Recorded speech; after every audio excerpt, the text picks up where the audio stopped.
Let's get your CookOut camp stove ready to cook. With two powerful 14,000 BTU burners and included push-button piezo-style ignition, you'll have that morning coffee ready in no time.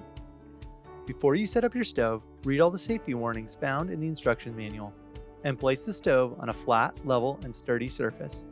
Open the lid and align the hole in the windscreen with the tabs on the inside lid, and snap into place. Make sure both burner valves are in the off position. Grab the regulator assembly and push firmly into the stove and tighten the nut firmly as shown. Then attach the propane tank. Never set the cylinder flat or facing downward. Now you're ready to light the stove.